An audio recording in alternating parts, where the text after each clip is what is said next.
चलिए आज हम लोग स्टार्ट करते हैं vector multiplication.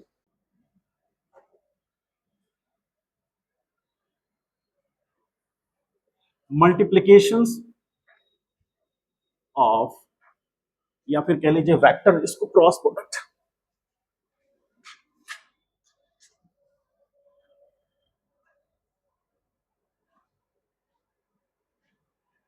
Cross product of vectors, heading दीजिए।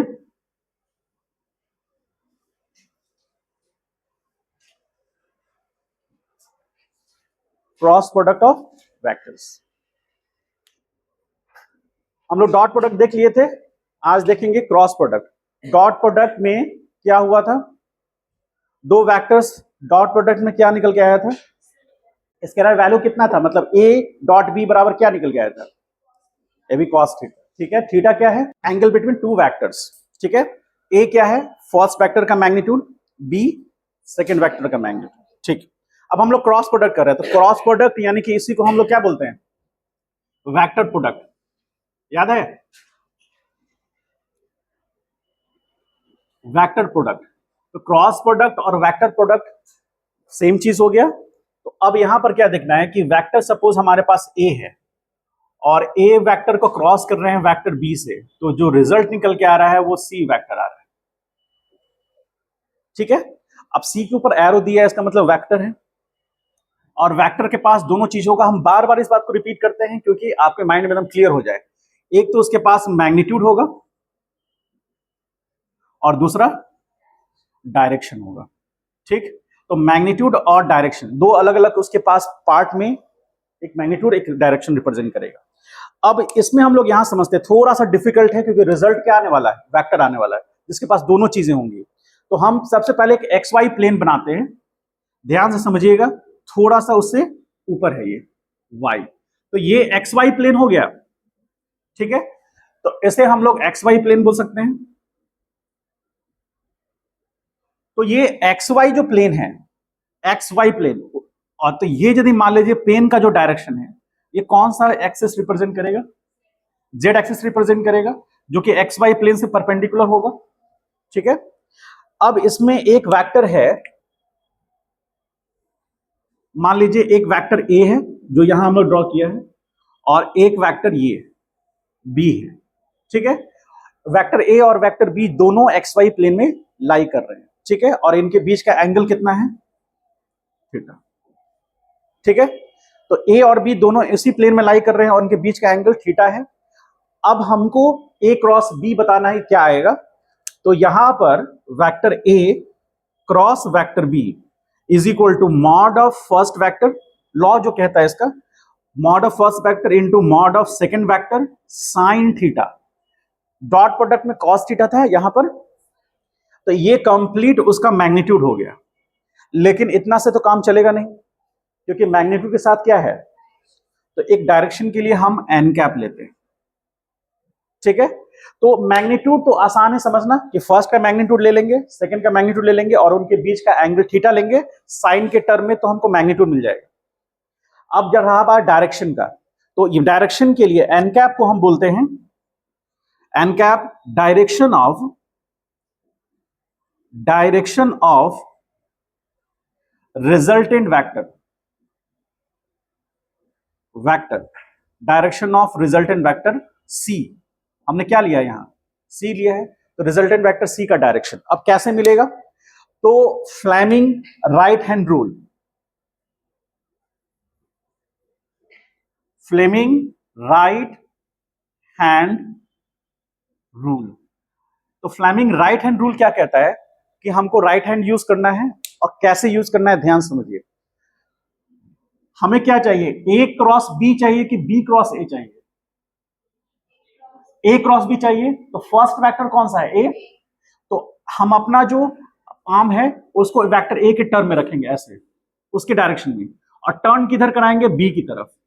तो जब हम अपने पाम को ऐसे टर्न कराएंगे बी की तरफ, तो जो हमारा अंगूठा स्ट्रेच्ड अंगूठा होगा वो डायरेक्शन रिप्रेजेंट करेगा एन कैप का। फिर से ए क्रॉस बी निकालना है हमको, तो ये ए हो गया और टर्न किधर करना है, बी की तरफ, तो बी की तरफ टर्न किए तो जो स्ट्रेच हैंड है, अंगूठा जो थंब है, क्योंकि हम राइट हैंड यूज कर रहे हैं, तो स्ट्रेच थंब जो है वो डायरेक्शन बताएगा किसका, एन कैप का। तो आप देखिए एक्स वाई प्लेन से परपेंडिकुलर होगा वो, क्या ये डायरेक्शन रिप्रेजेंट कर रहा है ऐसे, थंब का डायरेक्शन जेड एक्सिस को रिप्रेजेंट कर रहा है। इसका मतलब है कि यदि दो वेक्टर एक्स वाई प्लेन में हैं तो उसका जो एन कैप होगा वो जेड एक्सिस में होगा। तो ये जो एन कैप है ये रिप्रेजेंट करेगा, एन कैप जो होगा, this is this direction will be perpendicular to the plane of vector A and vector B. Vector A और बी के प्लेन के परपेंडिकुलर होगा, ठीक है। अब यदि ए क्रॉस बी है तो पॉजिटिव जेड एक्सिस होगा, ये जिसको हम लोग ऐसे दिखा रहे हैं, बेसिकली ये ऐसे है, तो बोर्ड पे हमको दिखाना है तो एक लाइन की तरह दिखाएंगे, सही मायने में वो ऐसे होगा। तो एक हो गया ए क्रॉस बी, तो पॉजिटिव जेड एक्सिस। और यदि हमको निकालना होगा बी क्रॉस ए, तो हमको सबसे पहले अपना पाम को कहां रखना पड़ेगा, बी के डायरेक्शन में ऐसे। यूज राइट हैंड ही करेंगे, लेफ्ट हैंड कभी यूज नहीं करेंगे। तो राइट हैंड में बी की तरफ रखें क्योंकि हमको बी क्रॉस ए चाहिए, तो बी, और फिर किधर टर्न करेंगे, तो जो स्ट्रेच थंब होगा उसका डायरेक्शन इसके प्लेन के परपेंडिकुलर है लेकिन नेगेटिव जेड एक्सिस में। तो यदि हमको ए क्रॉस बी लिखना है तो हम इसको ऐसे लिख सकते हैं, इसको यहीं पे लिख देते हैं, ए क्रॉस बी बराबर हो जाएगा A B sine theta K cap. कब, when vector A and vector B lie in X Y plane, ठीक। और यदि निकालना होगा बी क्रॉस ए तो यह आ जाएगा A B sine theta minus K cap. Minus K cap कब होगा ये ऐसा, इसमें फिर से वही, when vector A and vector B lie in X Y plane. अंतर सिर्फ किस बात का हुआ कि यहां ए क्रॉस बी है लेकिन यहां बी क्रॉस ए है, डायरेक्शन उल्टा हो जाएगा। तो जैसे ए क्रॉस बी कैसे मिलेगा, ए क्रॉस बी, तो ये जेड एक्सिस को रिप्रेजेंट करेगा पॉजिटिव, और यदि हम बी क्रॉस ए लेंगे तो नेगेटिव जेड एक्सिस को रिप्रेजेंट करेगा। तो पॉजिटिव जेड एक्सिस के लिए के कैप, नेगेटिव जेड एक्सिस के लिए। यदि मान लीजिए, अब अगला क्वेश्चन, मान लीजिए एक छोटा सा एग्जांपल, मान लीजिए कि कोई वेक्टर पी है और क्रॉस क्यू कर रहे हैं, दो वेक्टर हैं पी और क्यू, रिजल्ट आ रहा है हमारे पास आर वेक्टर, ठीक है। कहा जा रहा है where vector P and Q lie in y x z plane, then the direction of किसका, वेक्टर a क्रॉस b का, sorry vector p cross q का क्या होगा। क्वेश्चन समझ में आया। क्वेश्चन में कह रहा है कि p क्रॉस q कोई वेक्टर हुआ जिससे रिजल्ट में आया r वेक्टर, ठीक। और जहां P और Q किस प्लेन में लाई कर रहे हैं, एक्जेक्ट प्लेन में। एक्जेक्ट प्लेन मतलब एक्स एक्सिस और जेड एक्सिस का प्लेन जो हुआ उसमें। अभी एक्स वाई प्लेन में ये दोनों हैं, और जो PQ है वो एक्स जेड के प्लेन में आ गया। तो एक्स जेड प्लेन में आया, अब हमको उसका रिजल्टेंट वेक्टर निकालना है, तो उसका सिंपल PQ साइन थीटा होगा, लेकिन किस डायरेक्शन क्या होगा उसके रिजल्टेंट वेक्टर का, ये पूछ रहा है। तो डायरेक्शन जैसे एक्स एक्सिस जेड एक्सिस, देखिए इसमें ऐसे, जैसे ये हो गया एक्स एक्सिस ब्लैक कलर वाला, ये हो गया जेड एक्सिस, हुआ दो। तो अब यदि ये P और Q इसी प्लेन में हैं, तो P, मान लीजिए हम P क्रॉस Q करते हैं, तो P वेक्टर इधर है, Q इधर है, तो P क्रॉस Q करेंगे तो ऐसे नहीं निकलेगा। तो ये जो डायरेक्शन होगा ये कौन सा एक्सिस होगा, y एक्सिस होगा पॉजिटिव। और यदि हमको Q क्रॉस P करेंगे, तो Q क्रॉस P करेंगे तो नेगेटिव y एक्सिस हो जाएगा।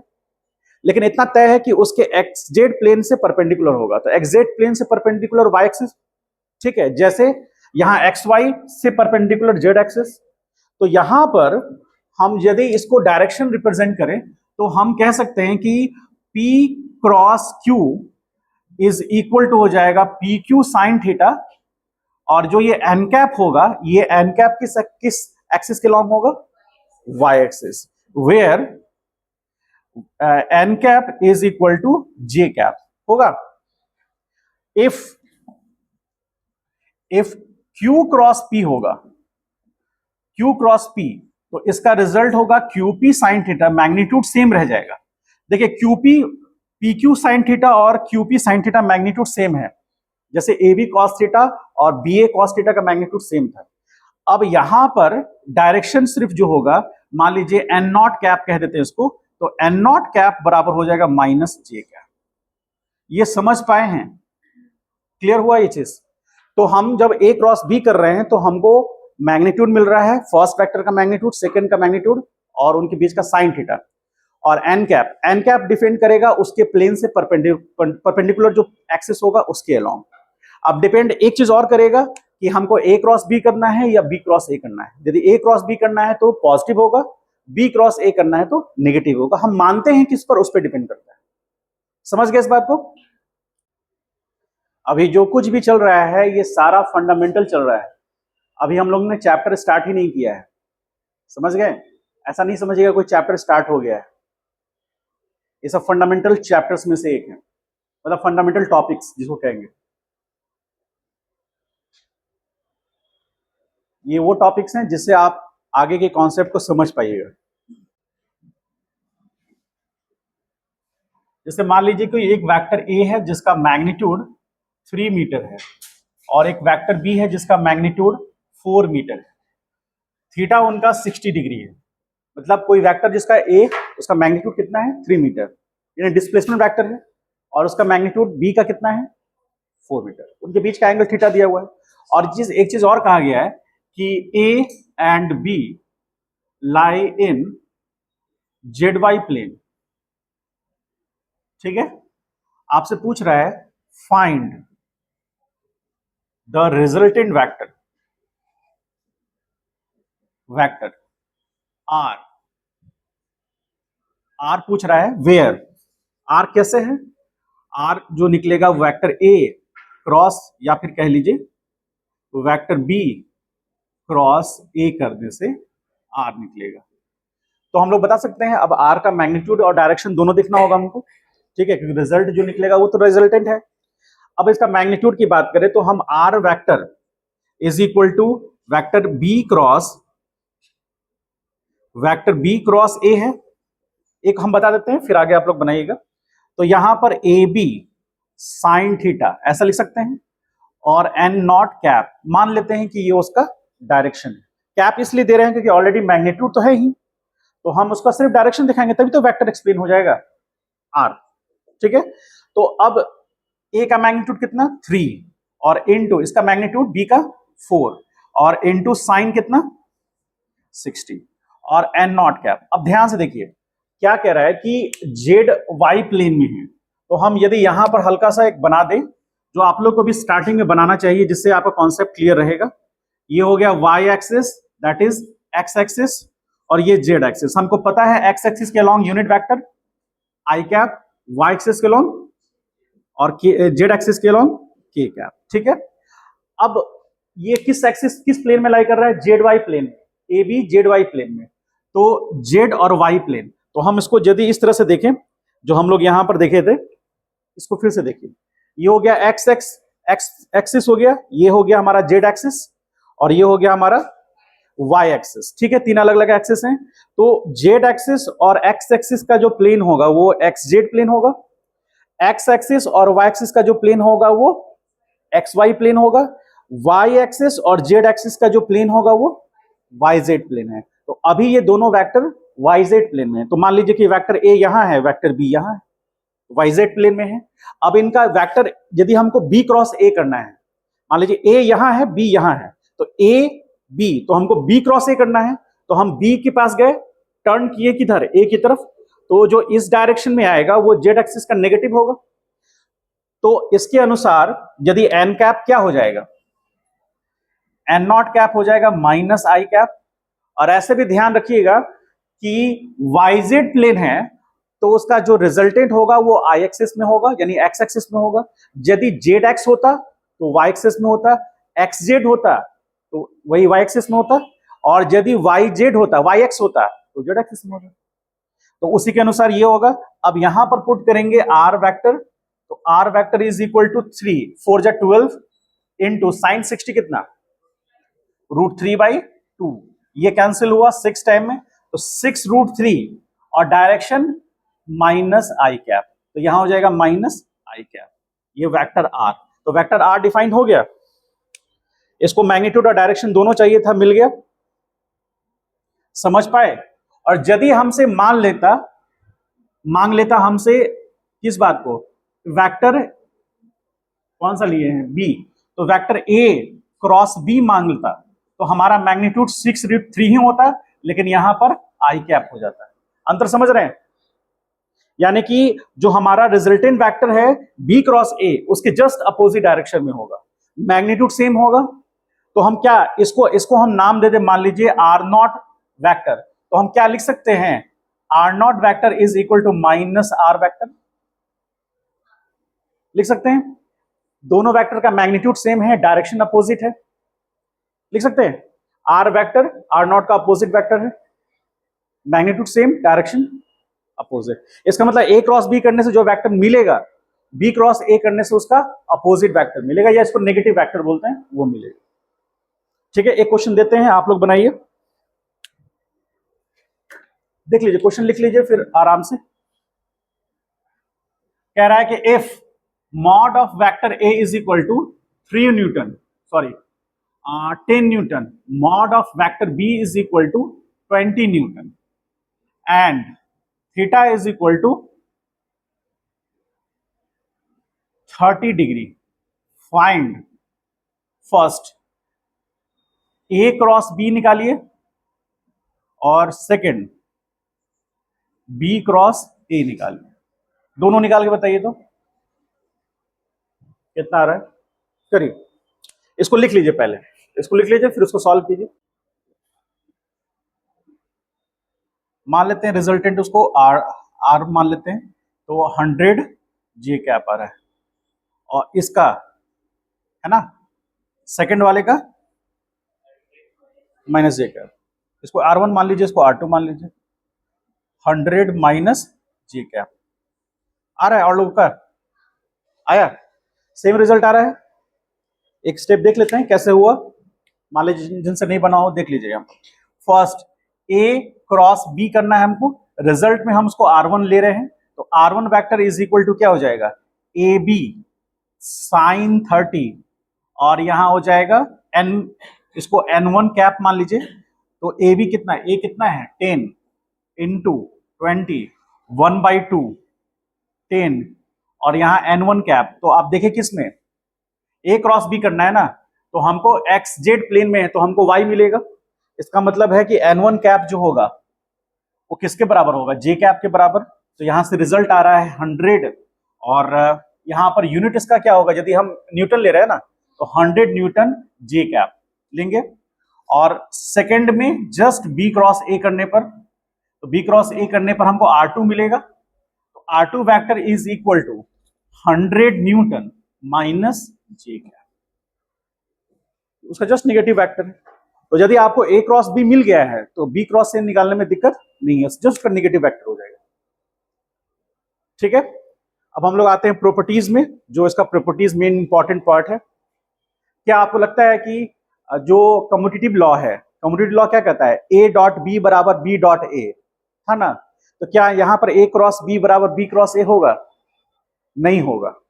क्यों, रिजल्ट क्या, क्योंकि मैग्नीट्यूड तो सेम है, हाँ, तो वेक्टर सेम रहा नहीं, इसीलिए ए क्रॉस बी बराबर बी क्रॉस ए नहीं लिख सकते। उसके प्रॉपर्टीज हैं वो सब, properties of cross product.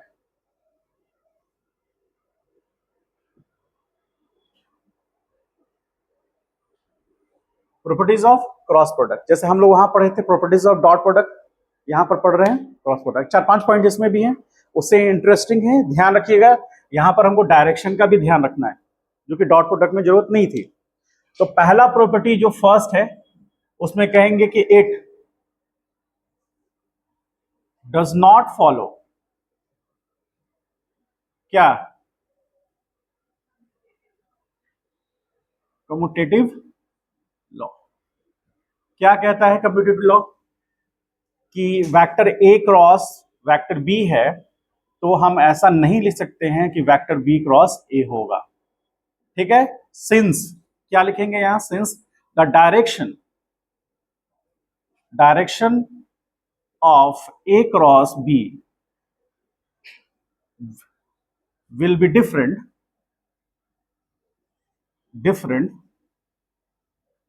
with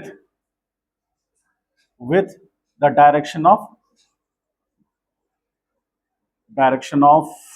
b cross a, उससे अलग है। Second, result always be a vector. जो भी रिजल्ट आएगा वो हमेशा क्या होगा, मतलब कोई भी वेक्टर का क्रॉस प्रोडक्ट करेंगे तो रिजल्ट हमेशा वेक्टर आएगा, इसलिए रिजल्ट हमेशा वेक्टर मिलेगा। थर्ड में आ जाइए, it follow the distributed law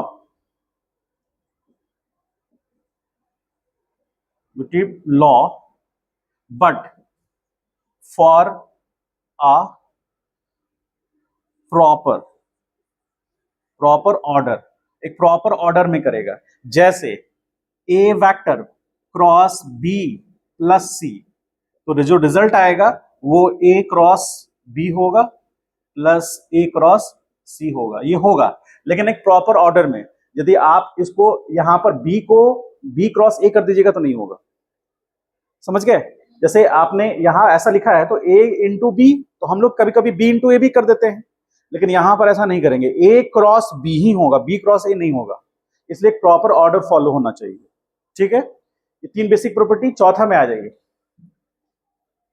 4 number में कह रहा है कि इफ इसका फर्स्ट ले लेते हैं, if theta is equal to 0 degree, यानी दो वेक्टर्स एक दूसरे से 0 डिग्री पर है, उनके बीच का एंगल 0 है, तो उस केस में उनका क्रॉस प्रोडक्ट क्या होगा, तो A cross B is equal to A B sine 0 N cap. तो डायरेक्शन तो होगा, मैग्नीट्यूड 0 हो गया, तो नल वेक्टर याद है आप लोग को, ऐसा वेक्टर जिसका मैग्नीट्यूड क्या होता है, 0 होता है, उसको नल वेक्टर बोलते हैं। तो हमको जो रिजल्ट मिलेगा वो नल वेक्टर मिलेगा। तो जो हमारा यहां पर, इसको हम लोग मान लेते हैं R naught vector. So R naught vector is null vector. Null vector मतलब मैग्नीट्यूड क्या, 0 और डायरेक्शन अनडिफाइंड। मैग्नीट्यूड 0 होगा, डायरेक्शन अनडिफाइंड होगा, हम लोग डायरेक्शन उसका नहीं डिफाइन कर पाएंगे। ठीक है, अच्छा, B, if theta is equal to 180 degree, theta यदि 180 हुआ तो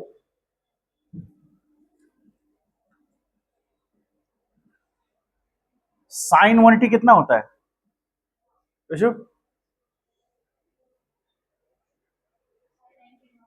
साइन 91, लेकिन 180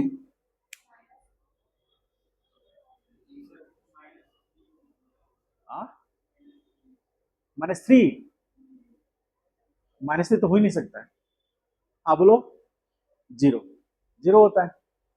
देखिए, सबसे पहले बात की साइन का वैल्यू, कॉस का वैल्यू, कि टेन का वैल्यू, किसी का भी वैल्यू, खासकर साइन कॉस का, टेन का तो हो सकता है, साइन कॉस का वैल्यू 1 से ज्यादा नहीं होगा, -1 से कम होगा नहीं। ठीक है, जब आपको हम पढ़ाएंगे कौन सा चैप्टर, सिंपल हार्मोनिक मोशन, तो सिंपल हार्मोनिक मोशन जो है ना, जो वेक्टर पढ़ रहे हैं, मान लीजिए सपोज करें वेक्टर आपको डिफिकल्ट लग रहा है, तो इसका वो पिताजी है, बहुत डिफिकल्ट है वो। ठीक है, लेकिन कोशिश मेरा ये रहेगा कि ऐसे पढ़ाएं कि आपको दिक्कत ना आए।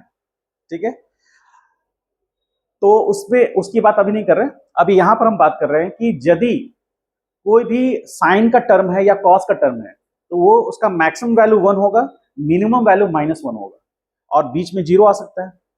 तो साइन का 0 का वैल्यू याद कीजिए, हम आपको थोड़ा स्टार्टिंग में डिस्कस किए भी थे, अभी हम लोग जब मैथमेटिकल फिजिक्स करेंगे तो उसमें और डिस्कस करेंगे इसको। तो साइन यदि थीटा 0 है तो परपेंडिकुलर क्या हुआ, ये याद है, ऐसा कुछ याद है, 9th में पढ़े हैं।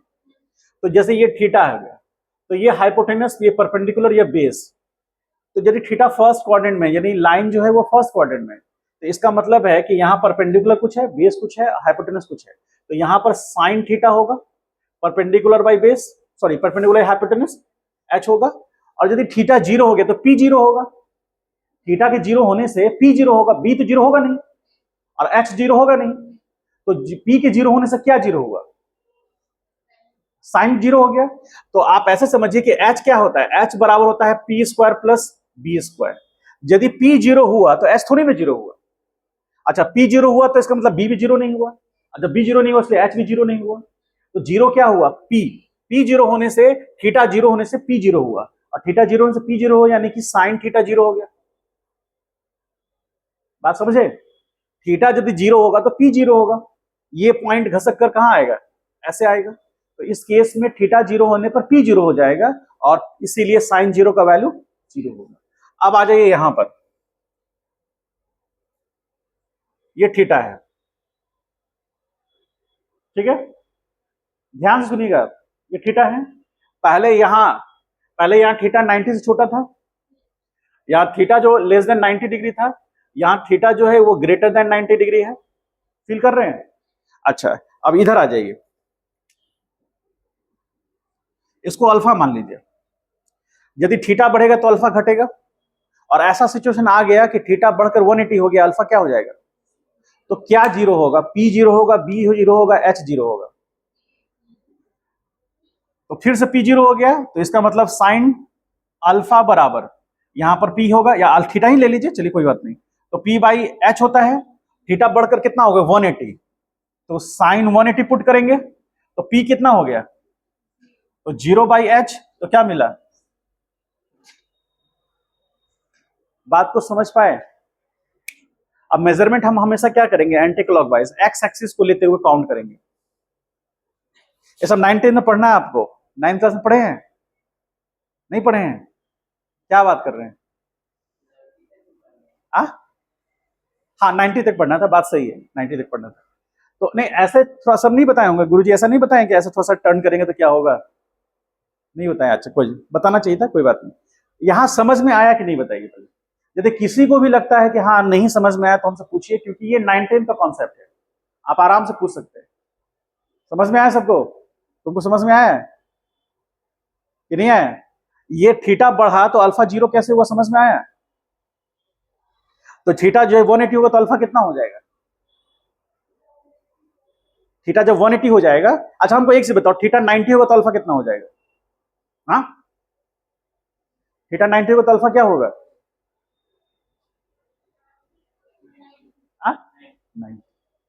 यहां ध्यान से देखो, यहां ध्यान से, थीटा अभी 90 से ज्यादा है, यदि थीटा घट करके 90 आया तो अल्फा बढ़ के 90 हो जाएगा ना, समझ गए। तो उसमें मैक्सिमम मिलेगा, पी मैक्सिमम होगा, तो पी मैक्सिमम मतलब साइन थीटा का वैल्यू मैक्सिमम, तो साइन 90 का वैल्यू मैक्सिमम कब होता है, साइन 90 का वैल्यू 1 होता है, कब होता है 90 डिग्री पर। अच्छा वो रिपीट कब करेगा अपने अपने वैल्यू को, देखिए यहां से चला तो यहां 90 पे आया, तो पी सबसे ज्यादा, ठीक है, पी सबसे ज्यादा, तो पी सबसे ज्यादा तो साइन थीटा का वैल्यू सबसे ज्यादा। और जब यहां से फिर यहां से घटना शुरू होगा, जीरो पे आएगा, फिर यहां से बढ़ना शुरू होगा, लेकिन नेगेटिव, तो यहां पर आपको माइनस, ये यहां पर 1 देगा और यहां -1 देगा, और फिर यहां से घट करके जीरो हो जाएगा, समझ गए। यहां से बढ़ा, जीरो से 1 हो गया, और यहां से फिर घट कर जीरो हो गया, फिर यहां से जीरो से बढ़ करके -1 हो गया, नेगेटिव में बढ़ा, -1 हो गया, फिर माइनस से जीरो हो गया, समझ पाए, ठीक है।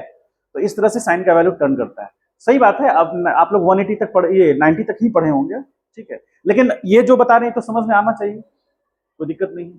तो आपको हम एक, जब हम मैथमेटिकल फिजिक्स पढ़ाएंगे, स्टार्ट करेंगे, तो उसमें सारा लिखा देंगे कि साइन का कब वैल्यू जीरो होगा, कब उसका 90 होगा, कब -1 होगा, कब फिर से जीरो हो जाएगा, फिर से समझ लीजिएगा।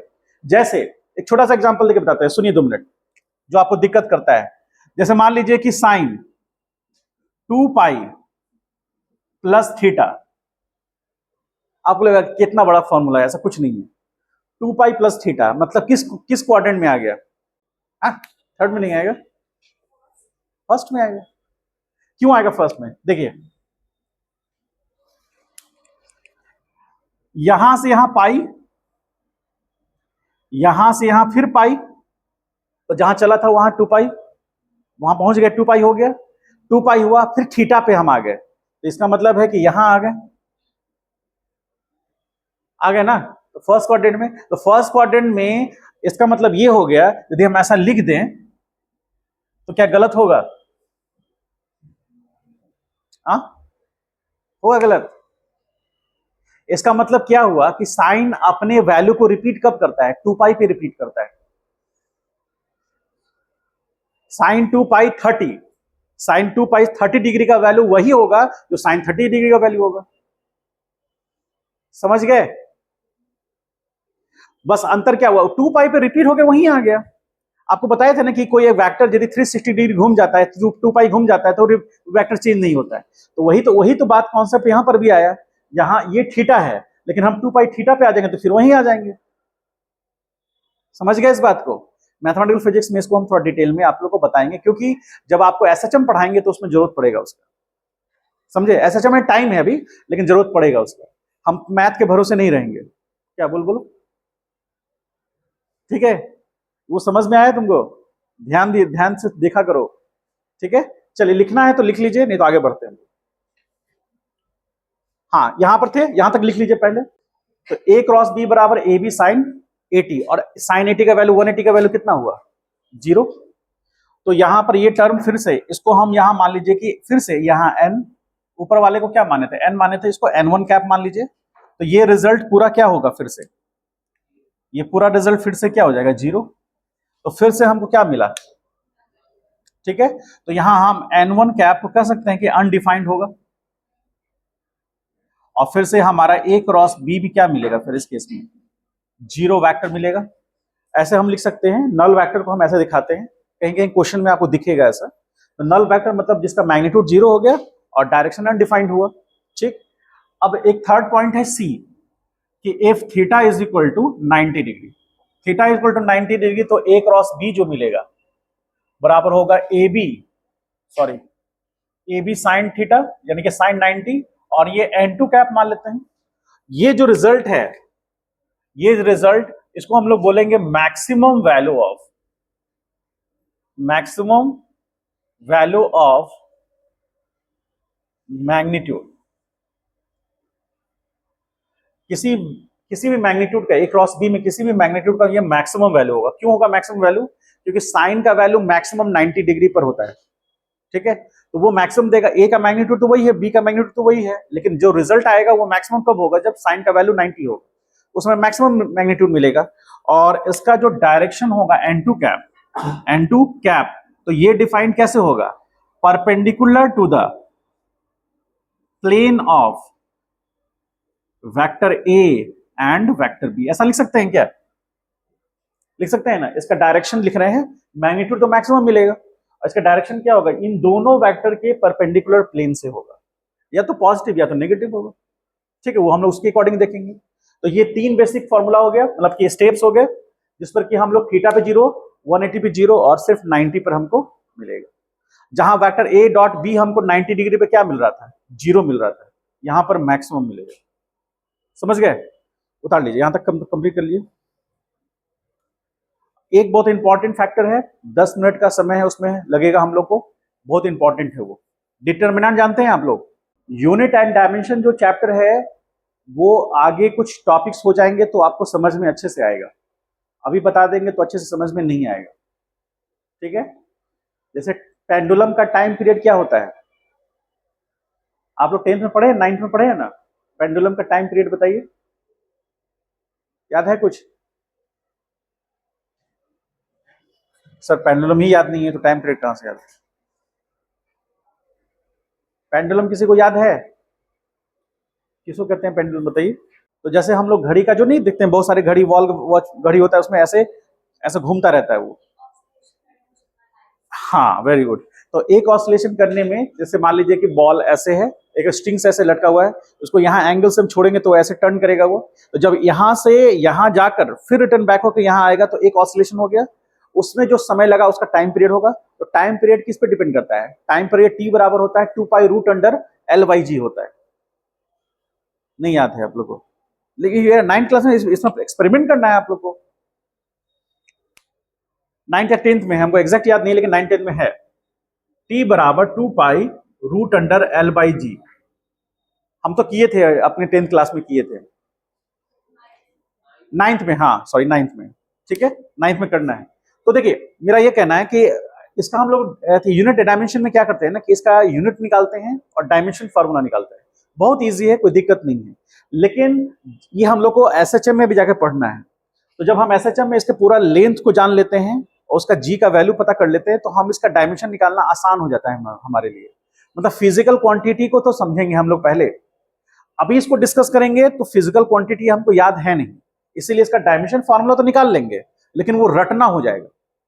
लेकिन जब हम इसके फिजिकल पैरामीटर्स को समझ लेंगे, जो टॉपिक आएगा, तो हमारे लिए आसान हो जाएगा। जैसे एक और टर्म है F बराबर जी m1 m2 by are square. कभी देखे ऐसा ये, ठीक है। ग्रेविटेशनल फोर्स इसको कहते हैं और जी को बोलते हैं ग्रेविटेशनल कांस्टेंट। कितना वैल्यू होता है इसका? 9 पॉइंट, हाँ very good, 6.6 into 10 to power -11। Unit क्या होगा बेटा? हाँ यूनिट क्या होगा बताइए? इतना तो साथ दे दिए। न्यूटन मीटर स्क्वायर पर,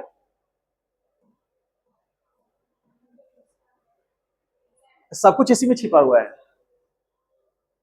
जी है ना, तो इस सबको ऊपर उधर ले जाइए।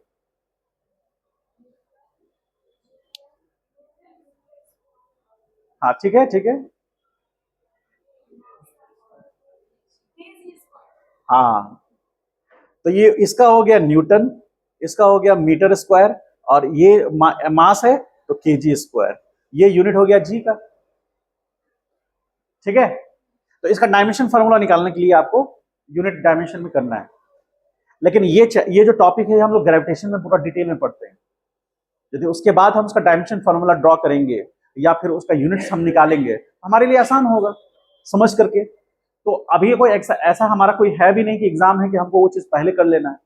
और वो डायमेंशन फार्मूला वगैरह ये सब चीज में जब हम कुछ फिजिकल क्वांटिटी को समझ लेंगे तब हम उसको बनाएंगे तो आसान होगा।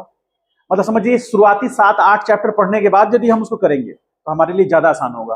और साथ ही साथ कुछ टॉपिक्स ऐसे हैं जो 12th के हैं, उसका भी डायमेंशन फार्मूला निकालना है, उस समय हम लोग करेंगे तो ज्यादा अच्छा समझ में आएगा। समझ गए बात को? ये मेन रीजन है कि स्टार्टिंग के चैप्टर को अभी हम टच नहीं कर रहे हैं, कुछ है नहीं उसमें, टच नहीं कर रहे हैं, मेन टॉपिक्स उठा के चल रहे हैं। समझ गए? तो अब यहां तक क्लियर है सबको, कोई दिक्कत नहीं? अब आइए, तो हम लोग निकालेंगे cross product of two vectors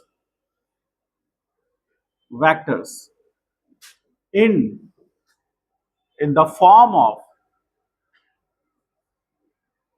unit vector. Clear है?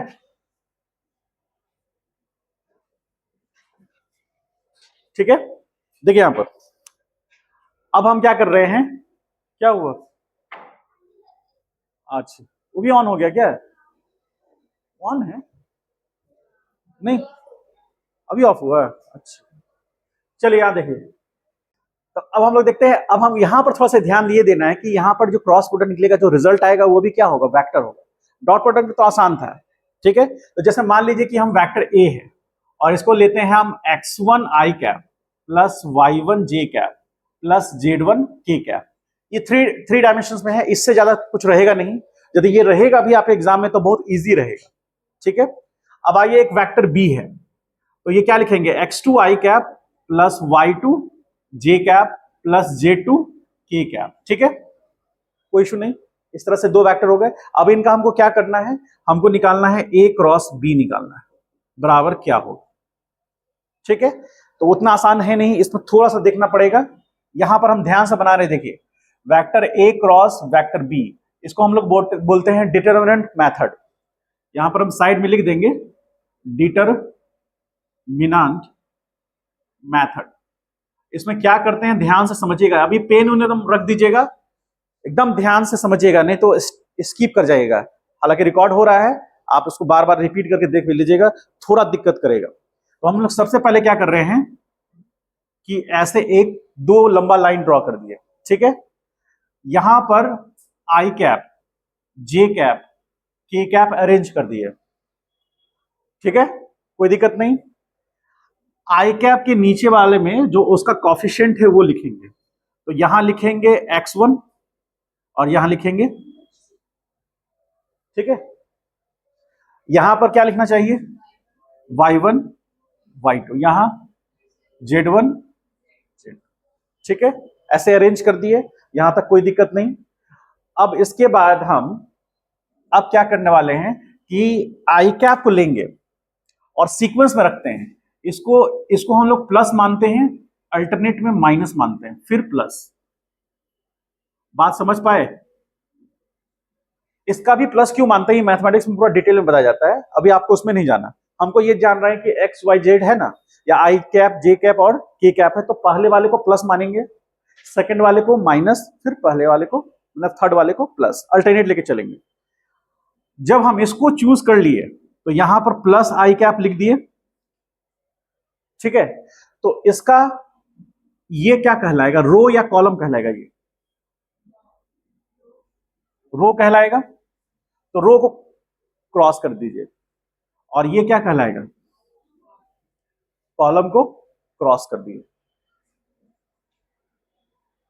ठीक है। तो रो और कॉलम को क्रॉस कर दिए, तो बचा कितना, ये 4 टर्म, तो इसको इसके साथ मल्टीप्लाई करेंगे, फिर माइनस करके इसको इसके साथ मल्टीप्लाई करेंगे, तो लिखेंगे क्या है यहां, y1 into Z2 minus y2 into Z1। ये समझ में आया? क्या किए, आई कैप सेलेक्ट किए, तो आई कैप का कॉलम और उसका रो क्रॉस कर दिए, हटा दिए, ठीक है। तो बचा ये 4 टर्म, तो 4 टर्म में पहले वाला टर्म ये हमारा लेफ्ट साइड है, लेफ्ट से राइट चलते हैं ना हम लोग, लिखते हैं तो क्या करते हैं, लेफ्ट से राइट चलते हैं, तो ये y1 इंटू Z2 पहले मल्टीप्लाई करके फिर माइनस किए y2 इंटू Z1 से, उसको यहां लिख दिए। मतलब यहां पर जो भी टर्म होगा उसमें कहीं भी x नहीं होगा, आई कैप है तो यहां x नहीं होगा। अब इसके बाद यहां पर प्लस होगा कि माइनस होगा, माइनस जे कैप, ठीक है, माइनस जे कैप। अब यहां पर जब इसको चूज कर रहे हैं हम लोग, तो इसका कॉलम इसका रो हटा दिए, तो क्या बचा, x1 x2 z1 z2। तो फिर से क्या करेंगे, x1 को हम z2 से और माइनस x2 इंटू z1, तो यहां लिखेंगे x1 into z2 minus x2 into z1। यहां पर भी देखिए, यहां जे कैप है इसलिए इसके अंदर में कहीं भी y का टर्म नहीं है, यहां आई कैप है इसलिए यहां पर कहीं x का टर्म नहीं है। अब वहां पर प्लस लिखेंगे, देख रहे हैं, प्लस के कैप। तो अब यहां पर ध्यान रखना है कि x का टर्म, सॉरी z का टर्म नहीं आएगा, तो हम क्या करेंगे, के कैप। अब इसको चूज किए हैं तो इसका हम कॉलम रो क्रॉस कर दिए, तो हमारे पास 4 टर्म कौन कौन से बचेंगे, x1 y1 x2 y2। तो यहां लिखेंगे x1 into y2 minus x2 into y1। समझ पाए, क्लियर है? तो ये आपका फाइनल रिजल्ट हो जाएगा। तो यहां पर a क्रॉस b क्या आ गया, तो a क्रॉस b फाइनली बराबर i, इसको ऐसे कर लीजिए, y1 into Z2 minus y2 into Z1 आई कैप, और ये माइनस हो जाएगा x1 into Z2 minus x2 into Z1 जे कैप, और ये हो जाएगा plus x1 into y2 minus x2 into y1 के कैप। ये आपका फाइनल रिजल्ट होगा। समझ पाए हो तो बोलिए, नहीं तो एक बार फिर से बता दे, तो कहिएगा तो बता देंगे। बाहर से आए, अब खत्म ही है क्लास, तो बाहर घूमते रहना फिर, क्या हुआ, समझ में आया? नहीं समझ में आया तो बोलिएगा, फिर से रिपीट कर देते हैं, जैसा आप लोग बोलिएगा हम कर देंगे। आ गया है तो लिख लीजिए।